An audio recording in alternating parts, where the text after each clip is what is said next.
The Secretary General will make some opening remarks, and then we'll take a few questions. Thank you. A very good morning, ladies and gentlemen of the media. The Middle East crisis is lumbering into its third month. Despite a fragile ceasefire, the consequences grow dramatically worse with each passing hour. I'm deeply concerned about the curtailment of navigational rights and freedoms in the area of the Strait of Hormuz, impeding the delivery of oil, gas, fertilizer, and other critical commodities, disrupting energy, transport, manufacturing, and food markets, and strangling the global economy. As with every conflict, the whole of humanity is paying the price, even if a few are reaping huge profits. The pain will be felt for a long time to come.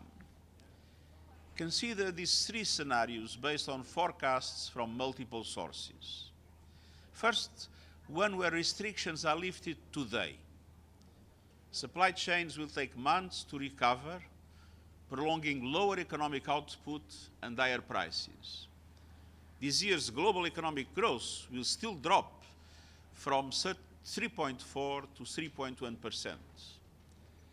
Global inflation, which had been declining, will climb from 3.8 to 4.4%, and global merchandise trade growth will shrink from 4.7% last year to roughly 2%, with some meaningful supply chain interruptions. And the world, still reeling from the shocks of a pandemic and the war in Ukraine, will endure further economic distress. And this is the best case scenario. Now consider a second one, where disruption drags on through mid-year. Growth falls to 2.5%. Inflation is 5.4%. 32 million people are pushed into poverty. Fertilizers are low, and crops yields fall short. And 45 million more people will face extreme hunger. Hard-won development gains are reversed overnight. Now in a third scenario, with severe disruptions persisting through the end of the year.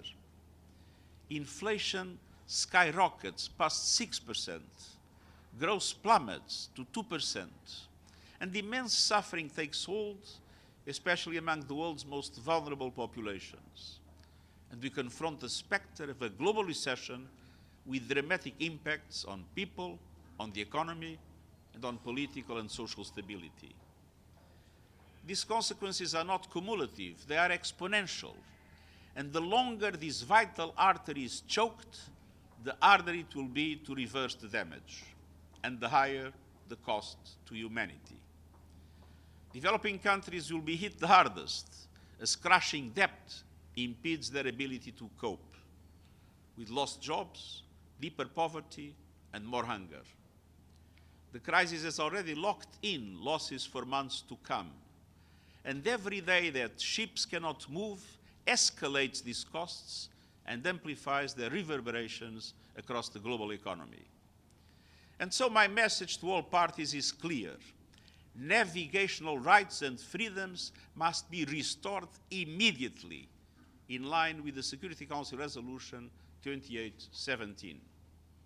Open the strait, let all ships pass, let the global economy breathe again.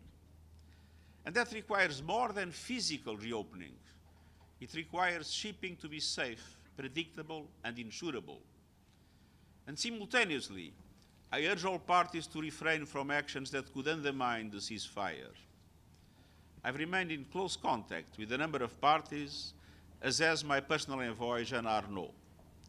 All our interlocutors, independent of their different perspectives, recognize the need to work towards a peaceful, comprehensive, and durable resolution to the conflict. In the meantime, the UN system is working to mitigate the impact of the current crisis. The Secretary General of the International Maritime Organization, Arsénio Domingues, is developing a framework to securely evacuate ships and seafarers from the conflict zone, provided it is safe to do so. And the head of the UN Office of Project Services, Jorge Moreira da Silva, who is leading the UN task force for the Strait of Hormuz, will be heading to the region to continue his active consultations for a possible humanitarian corridor to be ready if the worst case scenarios materialize.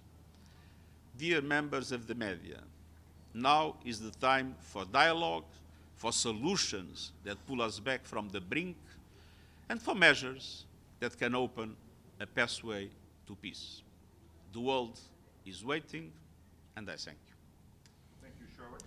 Secretary General, I hope you'll forgive me for being a bit off topic today. The United States, our colleagues at DEVEX are reporting the United States has sent memos to diplomats in New York in which it says that it aims to pay a significant portion of its 2026 dues to the UN's regular budget on condition that the Secretary General implement the following quick win reforms. These include overhauling the UN pension system, ending long-distance business class travel for some senior and all mid-level professionals, and imposing additional cuts in posts in the UN senior ranks. It also says that it aims to pay a significant portion of its peacekeeping contribution if there are 10% cuts across the board at UN peacekeeping missions. Your reaction, sir?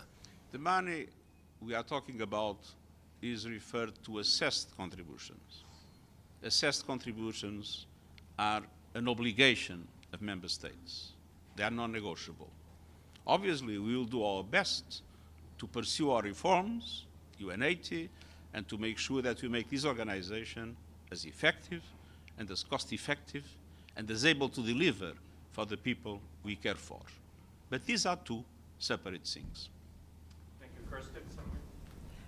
Thank you, Secretary General.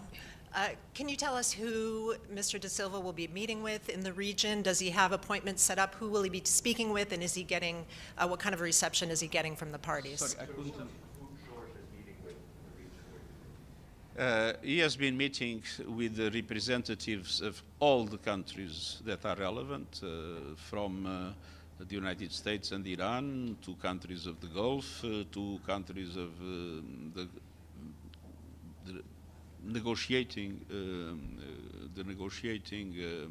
mediator team led by Pakistan, and he will be visiting Oman, Iran, and countries in the Gulf in order to explain the projects that we have, which, let's be clear, are not to replace freedom of navigation.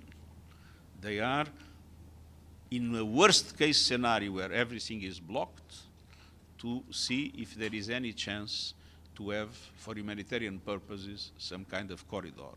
But our objective is total freedom of navigation in the area of the Strait of Hormuz. Thank you, Mr. Secretary General. My name is Sinan Tunçdemir from the Amargi. Given your experience with peace negotiations around the world, how do you assess the current prospects for the Kurdish-Turkish peace process, and do you believe it can succeed what previously was failed? And in addition, you were in Turkey last month. I wonder if you talked to the Turkish authorities regarding the peace process, like with the Turkish president. Sorry, I didn't understand the second part. About the Kurdish peace process to President Erdogan when you were in Turkey. Well, I consider that the peace process that took place between the state of Turkey and the PKK is an extremely important development. I think that a full normalization of that question would be to the benefit of not only Turkey, not only the Turkish Kurds, but of the whole region. Thank you very much. Thank you. Thank you.